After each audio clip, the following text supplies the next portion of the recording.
we have Professor Rajshree Chandra, who will be our guest speaker today. She is a professor of political science at Janki Devi Memorial College, University of New Delhi, and she is a senior visiting fellow at the Center for Policy Research. Her research interests are in the field of political theory, normative and critical legal theory, science and technology studies. She has received the UKERI, that is UK India Research Initiative Award for Research Collaboration, the ICCSR Postdoctoral Award, the Australia India Institute's ELF Fellowship, and the IWM Institute of Human Sciences Visiting Fellowship. She is the author of The Cunning of Rights, Knowledge as Property, and Competing Nationalisms, The Sacred and Political Life of Jagat Narain Lal.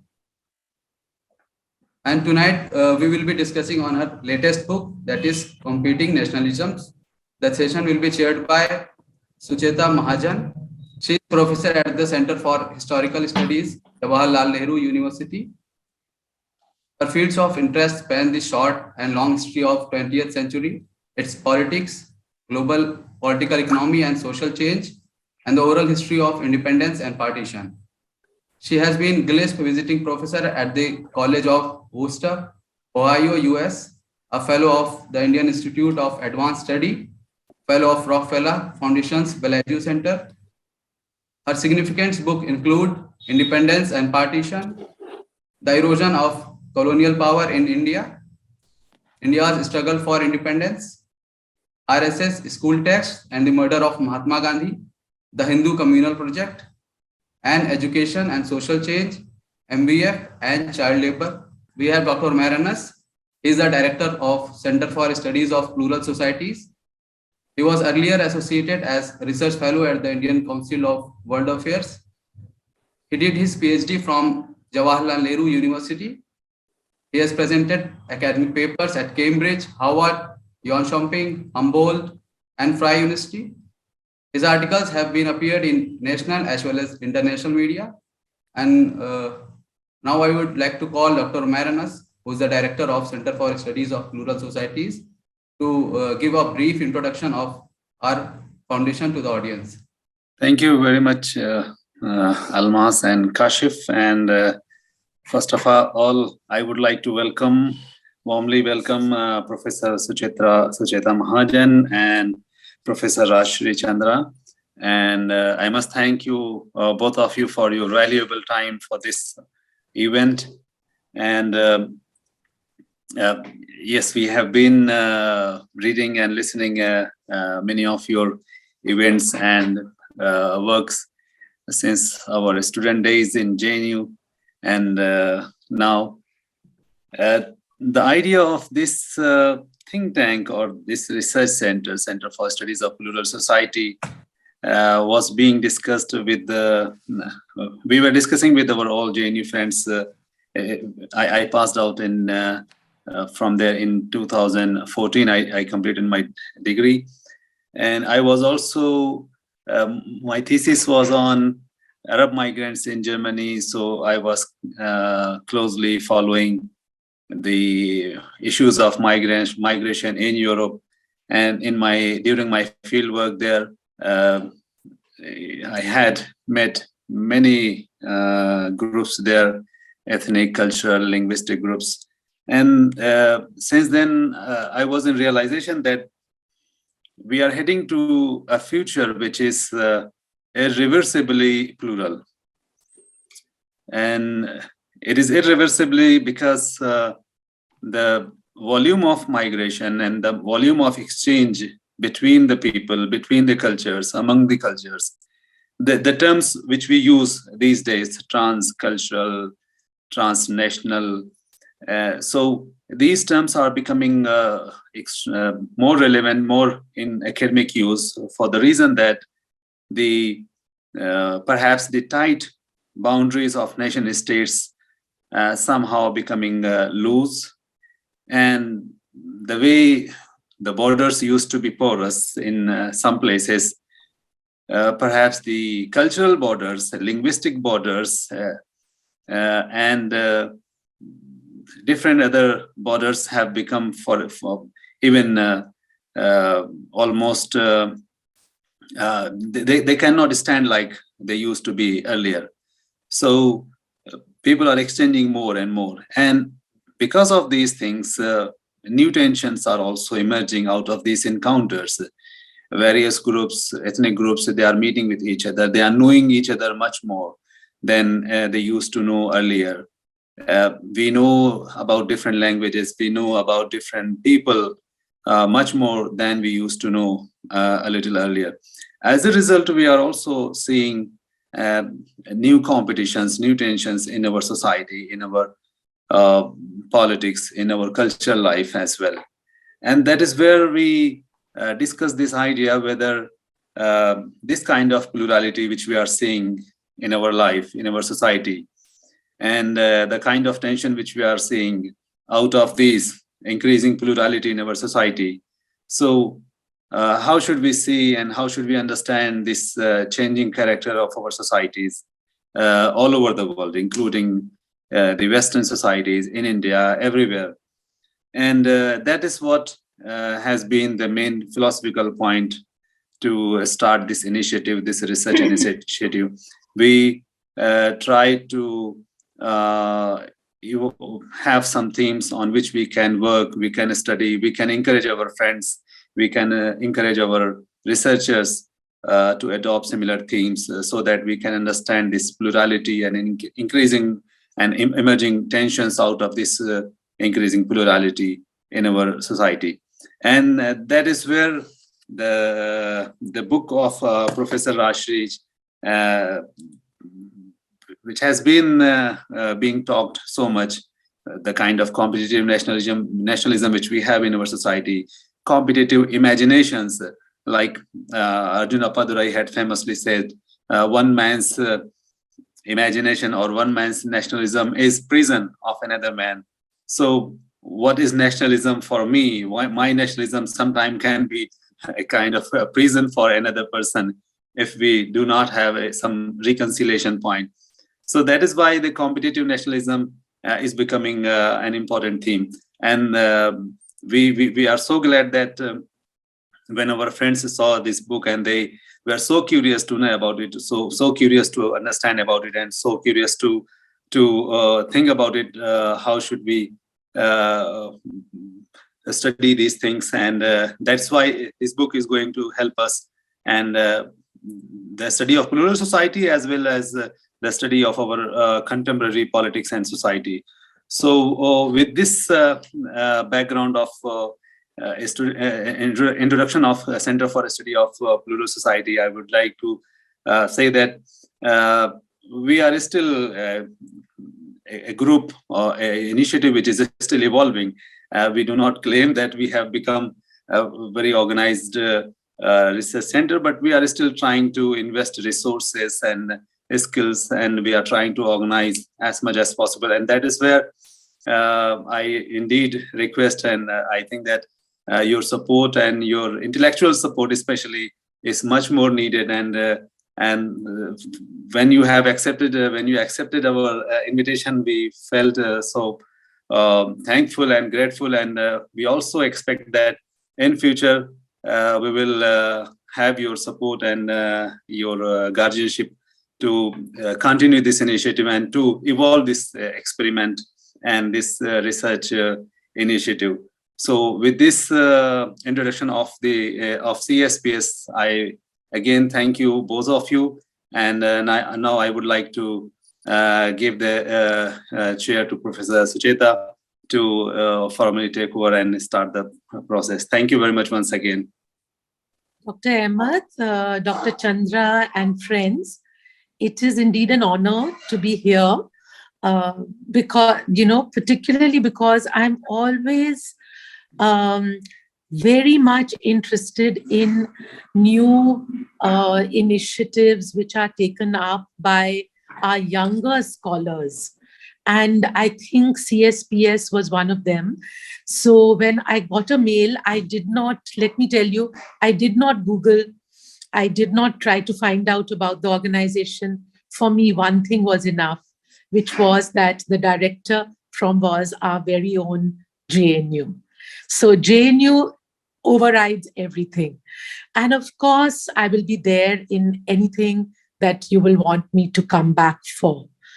Dr. Rajshree Chandra, you have already introduced her. I have not had the privilege of knowing her personally, but her mentor, her teacher, Professor Nirja Gopal Jayal, is one of my dearest friends. We were contemporaries. She was a little senior, but we were contemporaries in JNU in those very exciting days of post-emergency times in JNU. And so we go back a very long way. And when I read that this was something which Dr. Chandra was Nirja's student, I was really delighted. I've been hearing about the book, but it is only this discussion that gave me the opportunity to read parts of it. I must confess, I haven't been able to, in the very short time that I had, just a couple of days. I got the book just 2 days ago, and I had lectures. So I haven't read the whole thing, but I'm very keen to do so. But from what I have read, I find it's something absolutely fascinating. So without further ado, let us begin our discussion proper, as it were, with asking Rajshree the inevitable question, namely, what inspired you, or how did this book come about? Thank you, Professor Mahajan. If I may call you Sucheta, because I call Nirja, so I thought I might. Before I tell you how I began to write the book, let me at the outset say that I am a little intimidated to be in a company of a historian, because as you know, Sucheta, I'm a political scientist, and this is a rather reckless foray in the field of history, something about which you know much more than I. But this is a book which is an honest attempt to actually go back in history and travel. I do not know how many of you know, but Jagat Narain Lal was my paternal grandfather. The attempt has been to go back in history and travel with him and actually experience and have some kind of an experiential understanding of Indian nationalism, as it were. It is to use him as a lens and understand the kind of choices that freedom fighters had to make at that point of time. These are choices that we tend to use, we tend to see through telescopic lenses, where all the nuances, where all the compulsions, the myriad motivations become eclipsed and sort of congealed into very broad, neatly stapled boxes and sheets of paper. But within those sheets of paper are smaller histories. Jagat Narain Lal was, as Professor Mahajan mentioned, was very well known in Bihar at that point of time, but he's not very well known outside of Bihar, a much smaller figure in history. And I write in my preface that in some senses, he has not just been neglected by history, but also neglected in the memory that is held by the family. And I write in the preface that considering that he was a freedom fighter, family discussions should have been replete with many stories of his freedom fighting days, but it was not so. It was not so because Jagat Narain Lal had a large family. He married twice. His first wife had died. It was a family of 10 children. My grandmother, Ram Pyari Devi, was also part of the freedom movement, and she was active in politics. My grandfather had given up his, Jagat Narain Lal had given up his legal career. And here was a family of 10 children, much penury, much hardship. And so the memory that was held by the family is more of complaint, of a shikwa, as it were, rather than of pride. How did I come to write about this book is rather interesting. I was once Googling my grandfather. There was no Wikipedia page on him.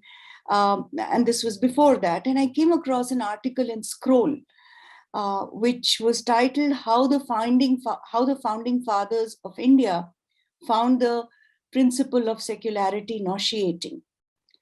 And it, I bristled and what a phrase. Yeah. What a phrase, yeah.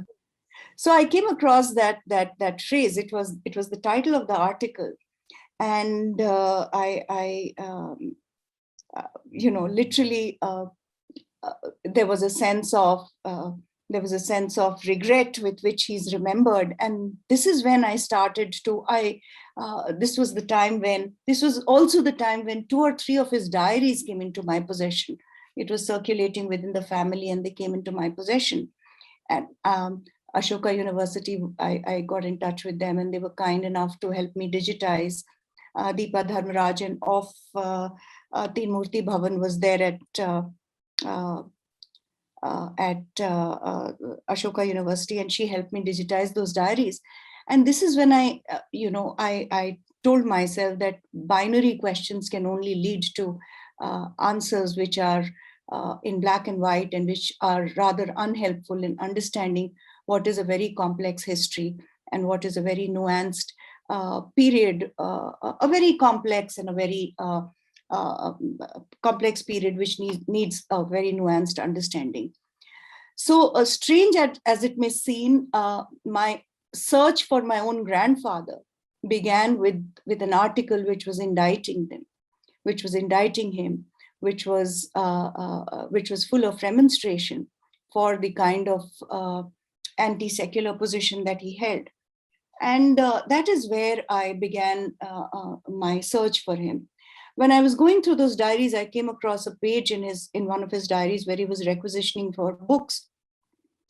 And on the top of half of the page was a requisition for Gita Rahasya, Kena Upanishad, Mundakya Upanishad, and so on.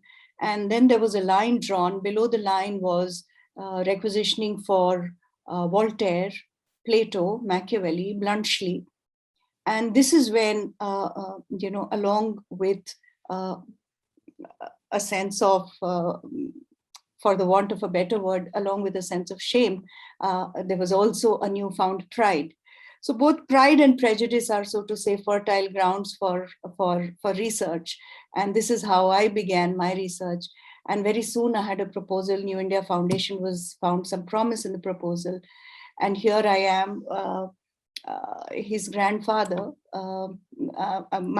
his granddaughter, coming a little late to the party, but there I am with a political biography of Jagat Narain Lal. Not only a political biography of Jagat Narain Lal, but I use him as an embodiment of the various conflicting and competing strands of nationalism to actually initiate a fresh reconnaissance of Indian nationalism itself. When you do biography, what do you think are the pluses and minuses of doing biography as history? When I began writing this biography, I had undertaken the project, but to tell you very frankly, I was pretty much at sea for the first 3 or 4 months. This was the time when I would write every day, but I really did not know how to find my way in the biographical genre. This was completely new for me. Ramchandra Guha was mentoring this project. He was, and I have to confess that it was his guidance and his tremendous acumen for biographical writing which gave this project a kickstart. I also brought to the genre of biographical writing my own training as a political scientist, as it were. And I approached my sensibilities of a political theorist to bear upon writing of a biography. And which is why this is not just a biography or historical reconnaissance or genre of historical writing, but there is also in the book a conceptual history, as it were, of Indian nationalism. Why I consider, I forget who, but there is, biography is often considered to be the finest form of history, because unlike what biography brings to the table is the whole idea, is the genre of, is a person's motivation. Through the biographical genre, you get to understand the role of ideas, motivations, personal vicissitudes, and how these personal ideas, motivations, etc., then sort of intersect with politics and movements and processes of those times, is viewed through a different lens in a biographical genre. You use the lens of a person to view a period of history, rather than view history and through that lens view people. There is a change in the way you look at a historical period itself. In the case of biography, it is a person and the lens of a person through which you view a period of history. To an extent, in a sense, it grants history a more humane and a more, how should I put it, a more humane and a more human story. It presents history as a human story rather than as a detached, abstracted political and historical story. That makes sense. I should not have said only biography as history, but biography as ... history and else. Do you find, it's been my experience in reading a lot of biographies about and memoirs about this period of the freedom struggle, that there is a curious absence of the women, the wives, the daughters, the sons even, not just the women, but the family. There's a sense of, there are these big men who kind of ride like a colossus, stride like a colossus, over the earth. And there's very little of the inner life. What do you feel about this? Yes, in a sense, it was, when I was reading my grandfather's diaries and his notebooks, one of the first things that I learned, and which is something that I hadn't come across in other biographies as well, is the kind of personal struggles, very personal, very internal, very intense, very, it was just so personal. The way he reacts to his wife's death, the way he reacts to food in the jail, the way he reacts to his stomach condition not being all right, literally the bodily pathologies that he's undergoing, the emotional turmoil that he's undergoing. When you see history through the perspective of a person who is suffering and who is so immersed in terms of his own, so sacrificing in terms of his motivations to gain freedom for his country, you begin to have a certain empathy, a certain compassion, and you view history more as, you view that period with a little more nuance than you would otherwise. And you're absolutely right. There is a complete absence of that understanding, which is why that, despite the whole liberal idea of toleration, we often find, and the word toleration, I want to take a second to, it admits certain negative emotions as well. To be able to tolerate something is to not accept it in its entirety, but not have empathy for that project, but to simply tolerate it. What is also needed is a certain compassion with which we view people and with which we view that slice of history where so much was lost for so many.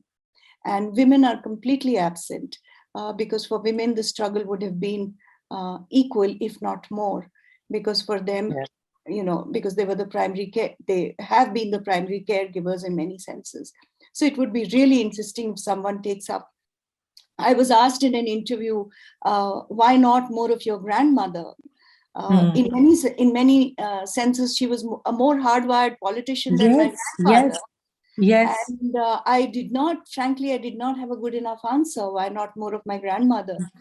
Because, it was a project that I had begun with, and I made that journey just trying to know more of my grandfather rather than grandmother. So in a sense, it is. So maybe the next book or the next project could be. But I'm very interested in what you said about toleration. That it means there is some element in that which is not acceptance, right? Yeah. And I recall, in fact, I just made a note of it, where you have quoted at one point, very interesting quotation from your grandfather, from Jagat Narain Lal, the protagonist, in a sense, of your book, where he says, instead of being united by common historical antecedents, the past of the Hindus and Muslims is a past of mutual animosities and destruction, both in the political as well as in the religious fields. The prospects might perhaps be different, and this is very important, I think, if the past of the two communities can be forgotten by both. Hence, the importance of forgetfulness as a factor in building a nation. My comment or question, which I'd like you to say something about, is, in the whole writing today, I'm thinking of partition, but in a sense, taking off from Urvashi Butalia's book, The Other Side of Silence. Then Gyanendra Pandey's book, Remembering Partition. I can think of other names also, but I think we get the sense what I'm saying. The whole focus is on remembering, right? Yeah. And so, but he's emphasizing forgetfulness.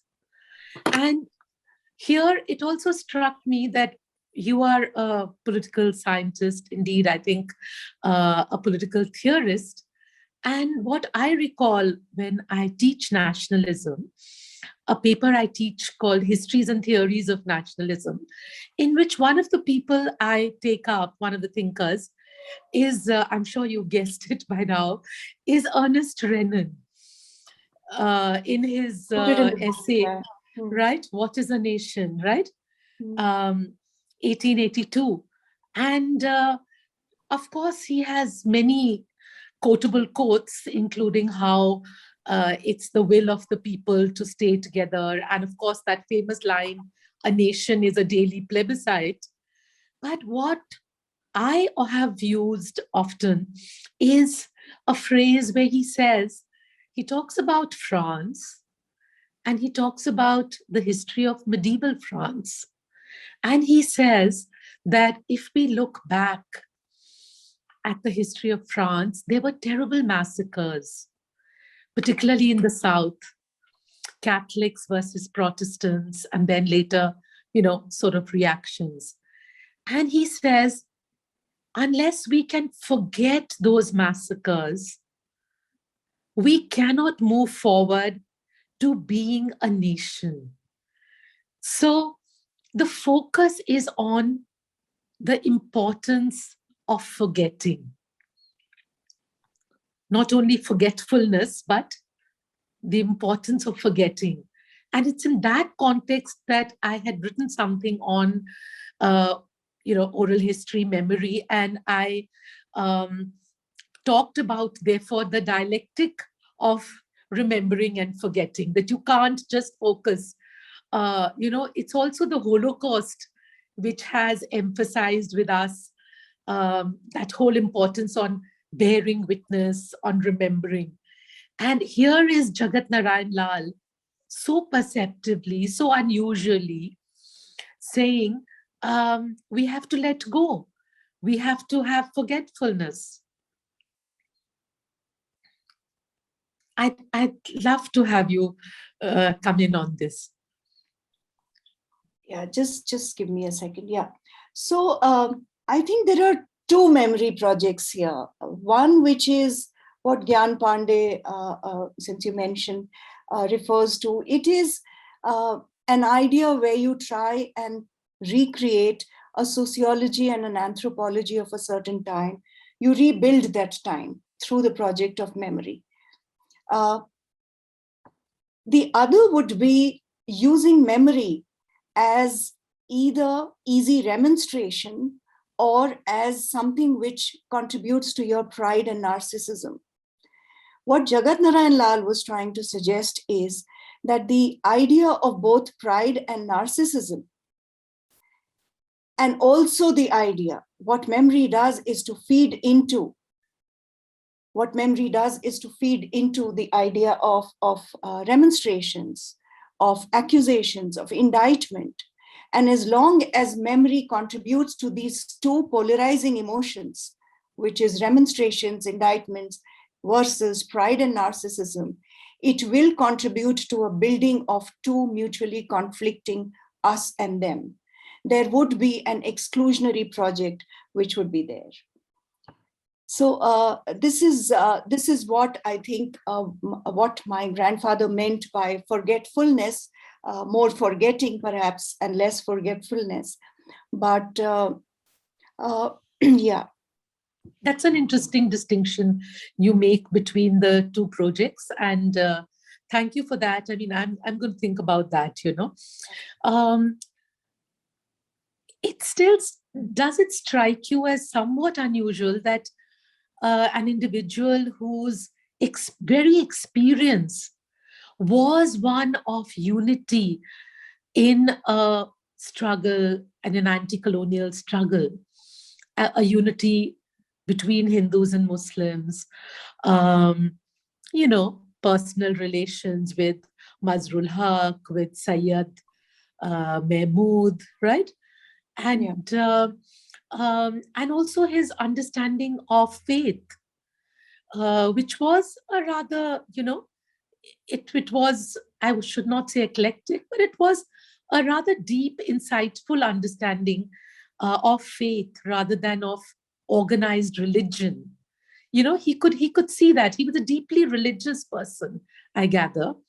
So for him, he's not talking, he's not seeing religion only as sort of organized religion or identities, but would see the underlying deep sort of undercurrents that they were of faith. And as I said, the lived experience of the freedom struggle where Hindus, Muslims, Sikhs, Christians commonly participated.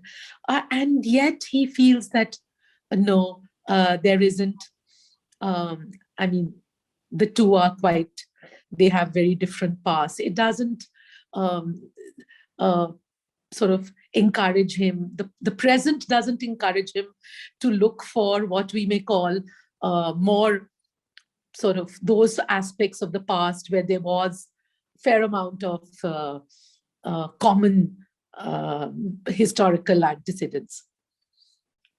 Yeah, I just wanted to come in here and tell everyone that Jagat Narain Lal began his career as a deeply devout, there were two sides to him. One was of a very devout person, and his own father was heavily influenced by both Kabir and Nanak, and his mother was a Krishna Bhakt, and he himself was a devout Krishna Bhakt. So he was a very religious person, and his religiosity marked his place to the right within the Congress.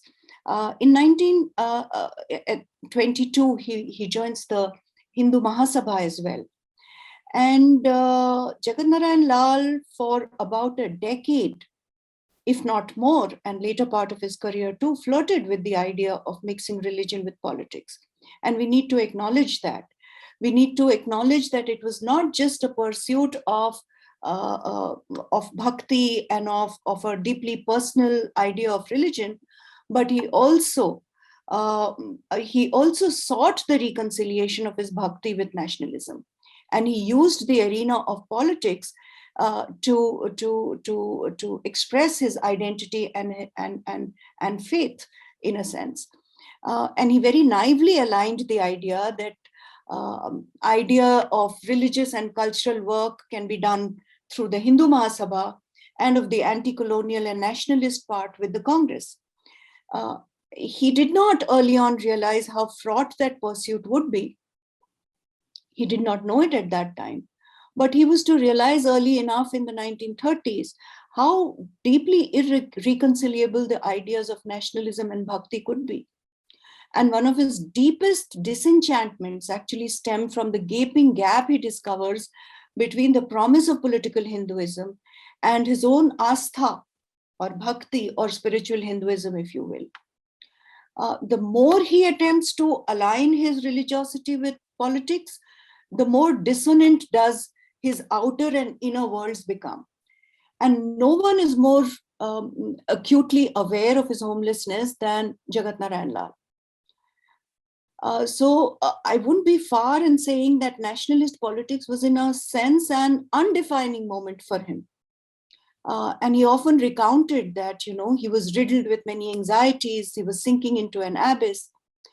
And so through his journey, through the path of his, if you walk with him on his path of Hindu nationalism, one realizes how deeply irreconcilable the idea of spirituality, faith, nationhood are.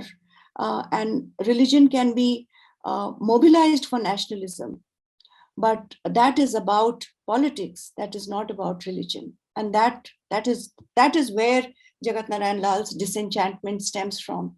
And he parts ways with the Hindu Mahasabha, and he fights the 1937 elections on a Congress ticket, and with pride says in his memoir that the Hindu Mahasabha candidate had to forfeit his even his deposit. So in a sense, that break is in a overt sense, that break is complete, but he never really ceases to be a quote unquote a secular person, even in the Constituent Assembly. In the Constituent Assembly debates also, he wants the insertion of the term Bharat. He debates fiercely against the inclusion of the term secular. And he says that we are not a secular society. It is enough that we should say that the state will not interfere in religion.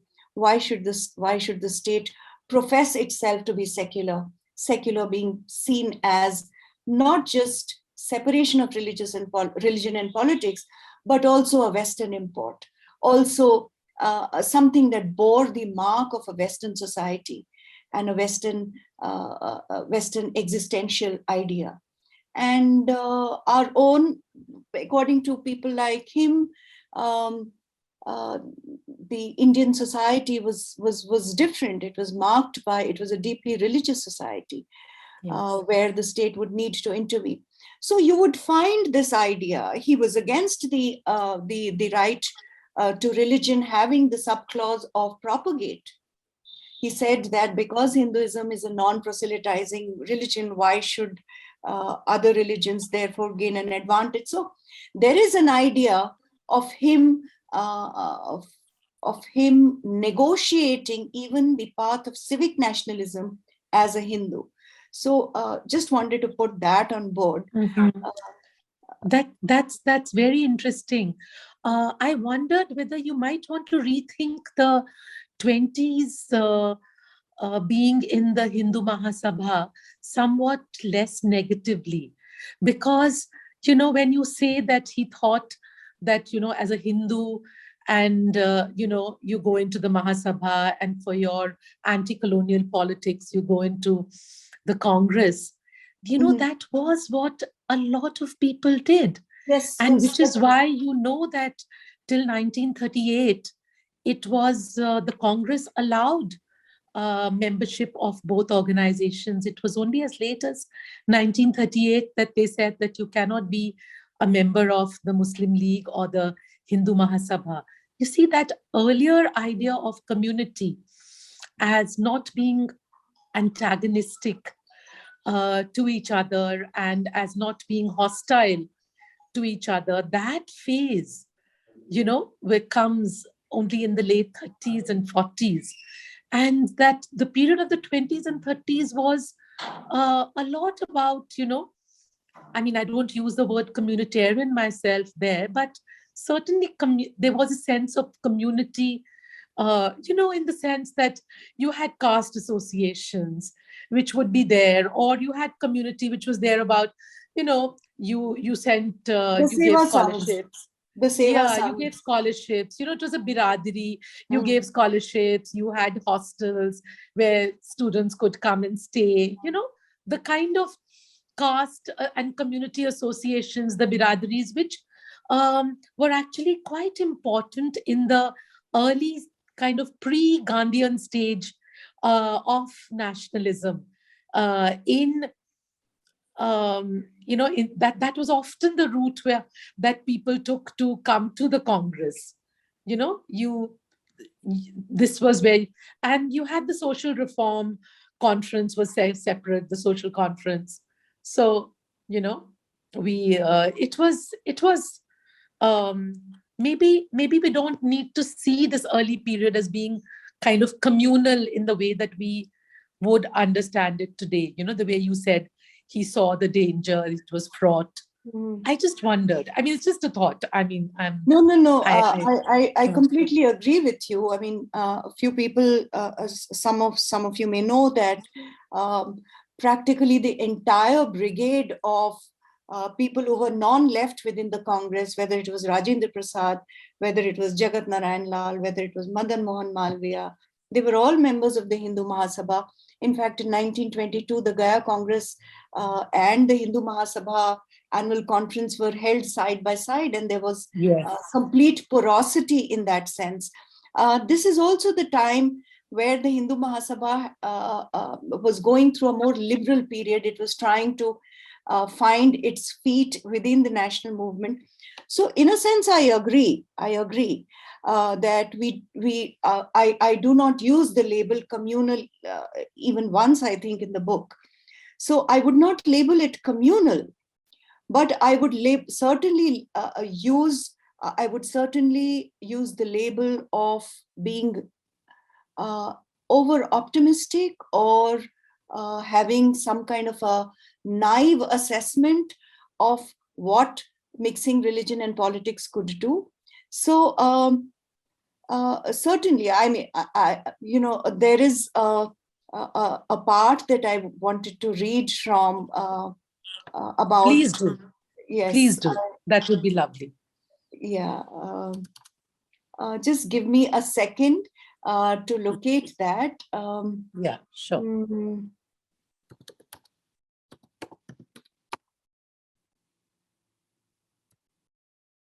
But we could carry on the conversation, and I'll try and so here it is. I have to first make a disclosure, which is that I'm a absolutely a-religious person, and I'm a non-believer and deeply secular person. So I write in the concluding part of the book, as an a-religious and deeply secular person, I could not have been ideologically more distant from my very religious, very Hindu grandfather. But as I got to know him better, I realized that rather than me bestowing a tolerant gaze on him, it was he who was demonstrating what it was to be a devout Hindu who chose the path of civic values and rules of civic nationhood. The burden of toleration is made lighter when one critical component of one's identity is not forsaken for another. Jagat Babu's life was riddled with tortuous ambivalence, but he fashioned it into one that sought its multiple resolutions in an idea of civic nationhood and its ethos and structure of democracy. Just a last question. Yeah, sure, absolutely. What are future plans? I mean, I know you mentioned possibility of what's her name? Ram Dulari? Ram Pyari Devi. Ram Pyari I Devi, must tell you another your very small. grandmother. Yeah. Yes, I must tell Please you do. another very small, interesting story, which is when I got these 3 diaries digitized, and I put out a book proposal.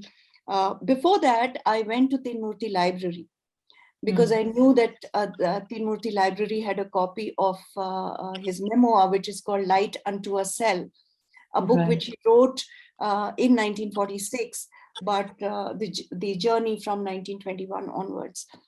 And so I go to look it up, and then I go to the manuscript section, and I find that there is an entire segment called Jagat Narain Lal papers. So I'm intrigued. I find there are almost to couple of thousand pages which are handwritten and already there. So I asked Tinmurti Library, the person who was there, the librarian, who donated them to the library, because none of us knew about it. So he said, "Ma'am, ye to pata nahi hai kisne donate kiya." So I said, "Can you find it out for me?" And I was going there every day. So I think 2 days later, he walked up to me and he said, "Ma'am, pata chal gaya. A person called Ram Pyari Devi has donated it in early 70s. So, far more than any of us, so many of his papers just got destroyed through utter neglect and apathy and termites. But she realized far more than any of us that in these papers is a history that needs to be preserved for the sake of posterity.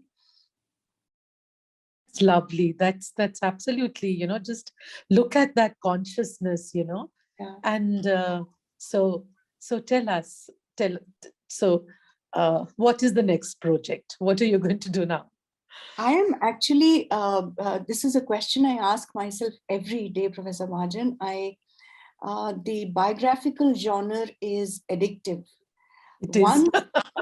It is. It is. Yeah. And I have absolutely no business being in this genre because I'm trained as a political scientist.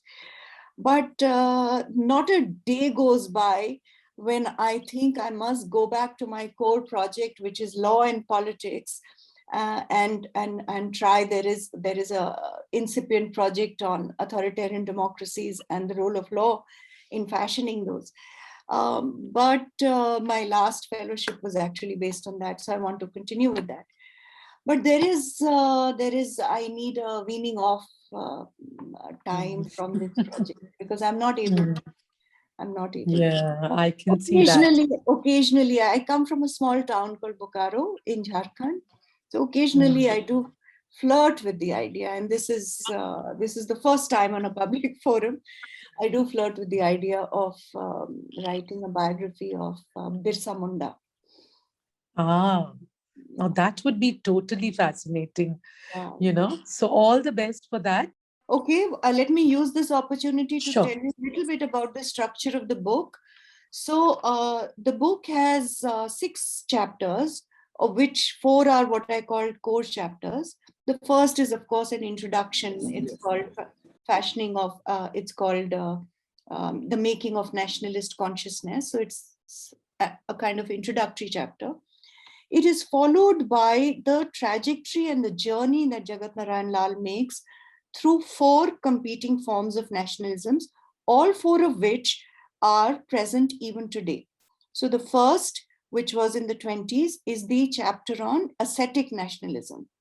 And here I focus on the whole idea of renunciation, the idea of self-fashioning, the idea of combining a kind of decentered, desireless action with politics and with the project of nationhood.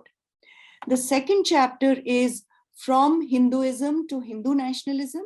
This chapter is about Jagat Narain Lal using the avenue of politics to represent Hindu interests through his membership of Hindu Mahasabha and through occupying the position of right wing within the Congress. What were his motivations? What were the things that propelled him to use politics as an arena for representation of Hindu interests, Hindu identity? What were the subsequent factors that led to his disillusionment and disenchantment with the project of Hindu nationalism? I might add a word here that this is also the time Savarkar has already written in 1923 Essentials of Hindutva, which subsequently gets republished as Hindutva, who is a Hindu. But we do not find a mention of, there is only one reference that I find in Jagat Narain Lal's writings of Hindutva. What you find in his diaries is a very deep meditation of the kind of Hindu he wants to become. That this Hindu that he wants to become needs to represent and do seva and also do bhakti is one part of it. But the other part is deeply spiritual, deeply personal, and almost every word in his memoir is actually crying. It's almost like a lived experience of Advaita itself. He wants to become one with the divine being. So does this project of deeply spiritual Hinduism find expression within Hindu Mahasabha, within the project of Hindutva? That is the question that I ask in chapter 3, which is from Hinduism to Hindu nationalism. The third chapter is on anti-colonial nationalism, and it may appear as very straightforward as there was a national enemy to be fought. But even here, there is a latent tension that we feel even today.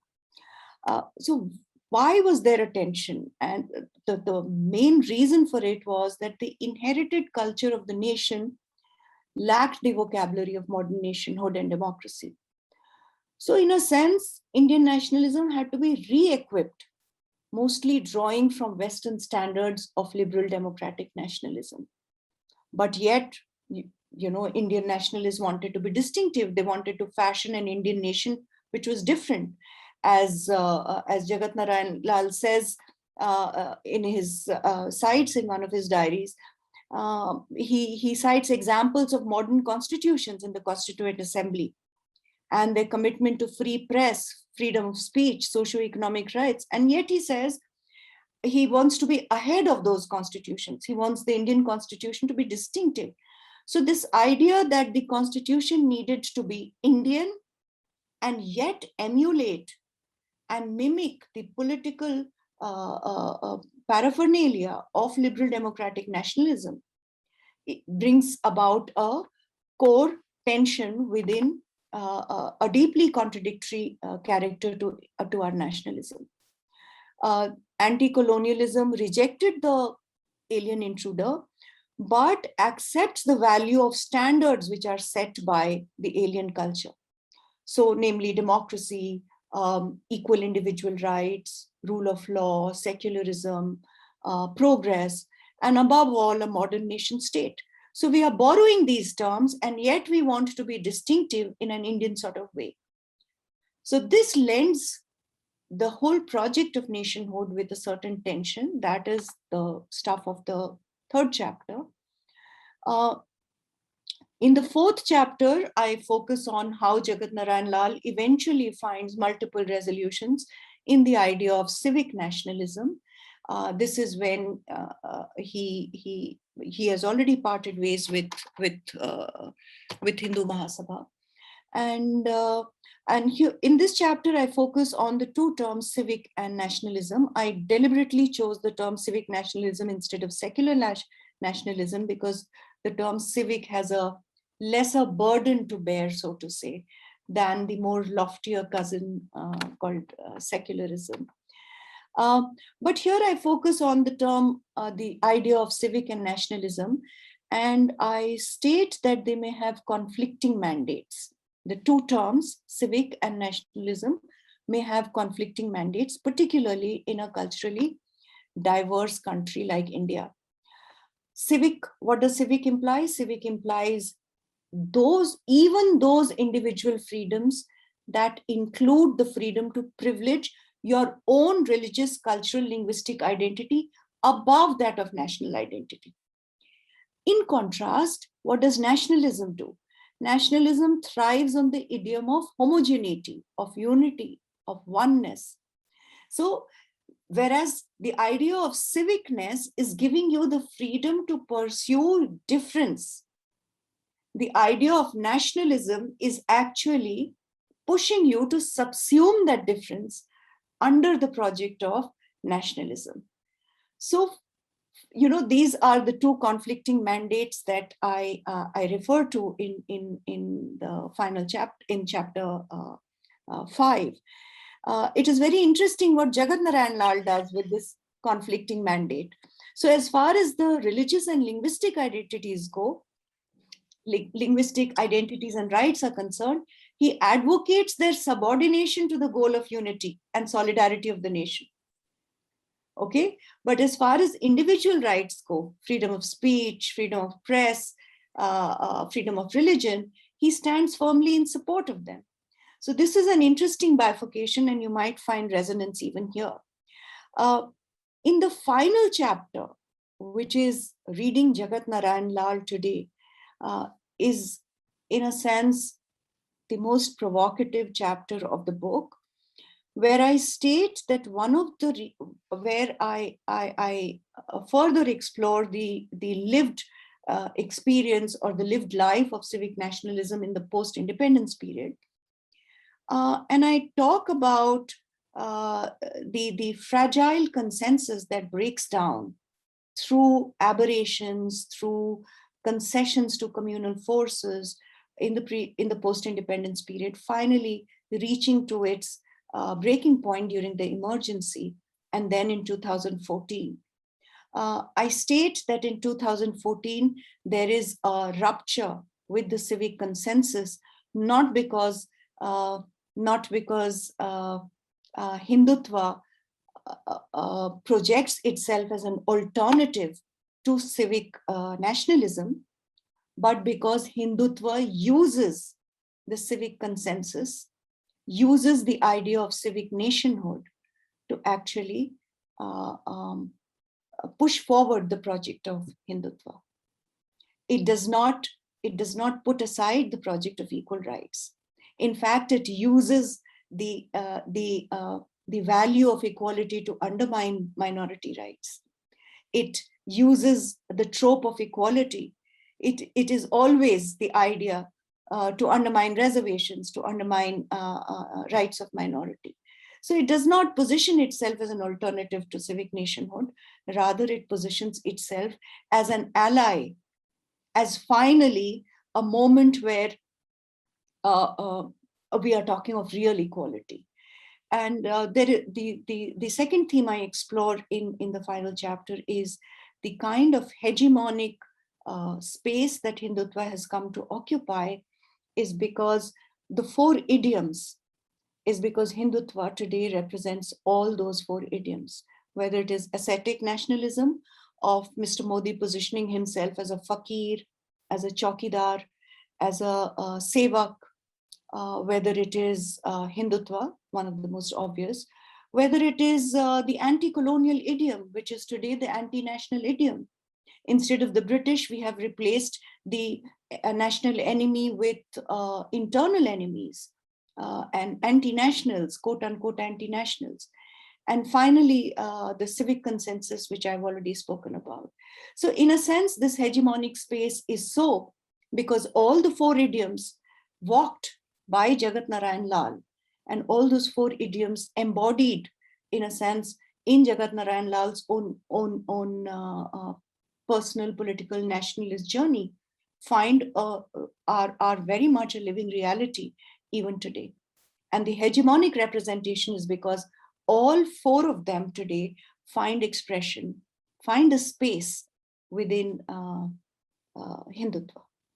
Thank you. Yeah, that sounds very interesting. As it's only, as I said, as a political theorist can do this very neat kind of, categorization, really, it's really something which, we are very ill-equipped to do. I did wonder whether you might have used the term Hindu communalism rather than nationalism. This is an old, rather than Hindu nationalism.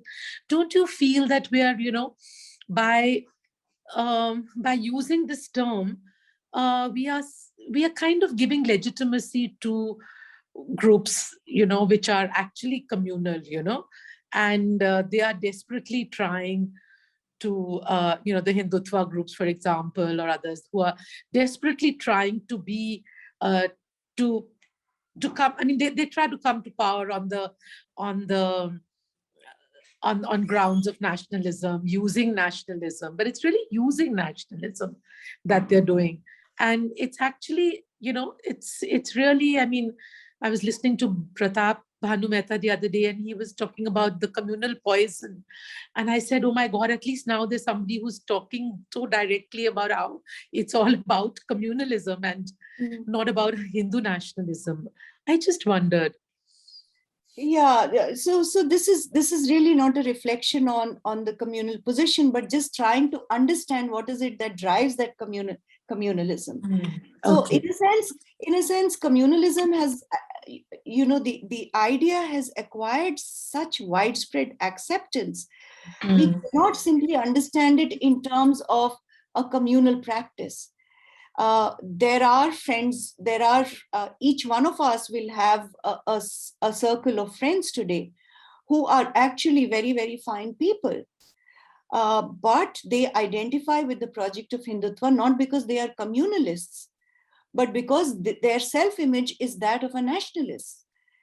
And therefore we need to understand that's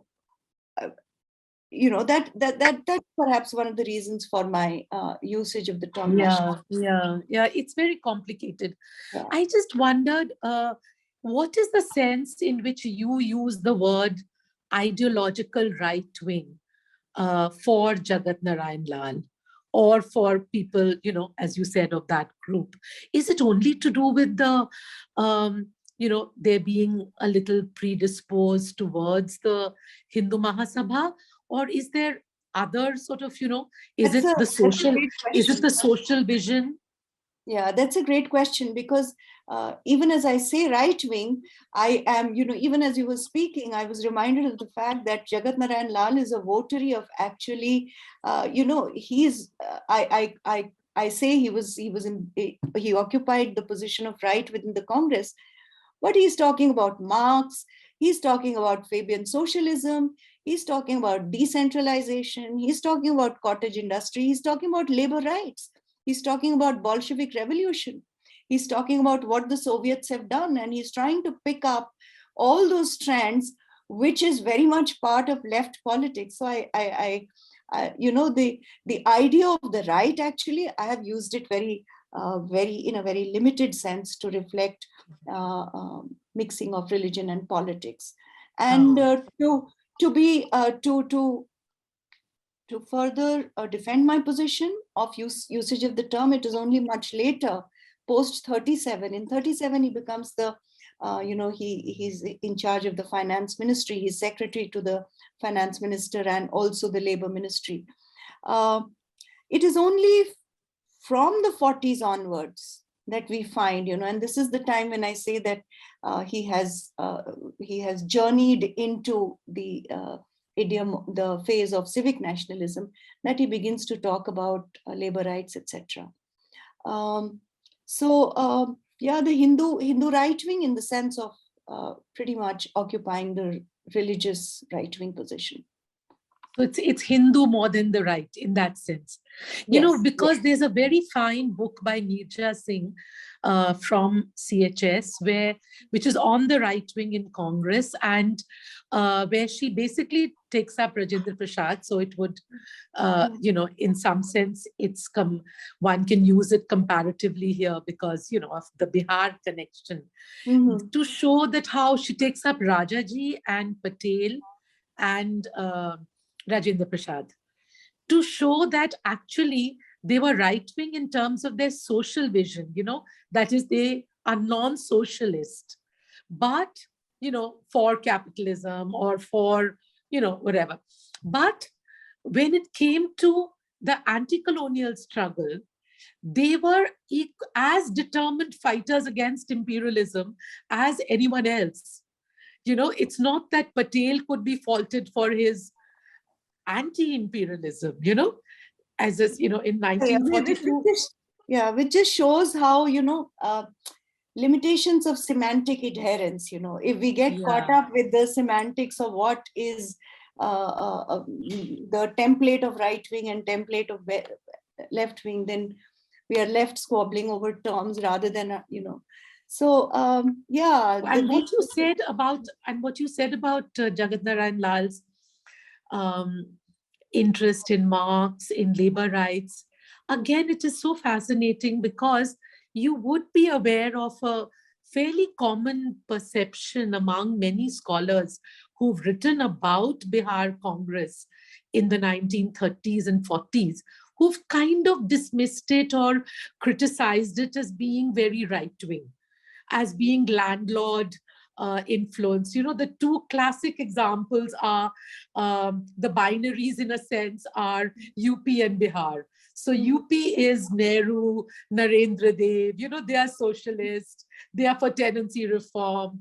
And here for Bihar, they pick up KB Sahai, Krishna Vallabh Sahai, and, CPN Singh and that lot, which are, to show that, this was, the Bihar lot was very, very landlord kind of Congress. And I've never agreed with this because Bihar is so much in the forefront and of the militant struggles of the 40s, and then also with Swami Sahajanand and others, the Bakash agitation. So I just wondered what you might have to say about this. Yeah, no, you are right. You see, one of the reasons why UP gets that tag is because of, one of the gods of the pantheon, as it were. Nehru belonged to UP, and Nehru is so obviously and so self-avowedly belongs to, a socialist, and so the project gets far more visibility than it did for Bihar.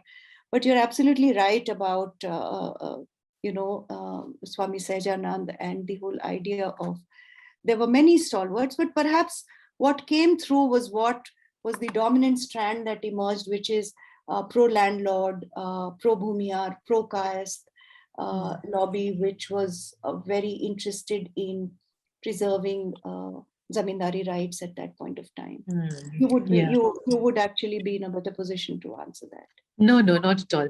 Yeah. Thank you so much. Thank you, CSPS, for arranging this wonderful book discussion.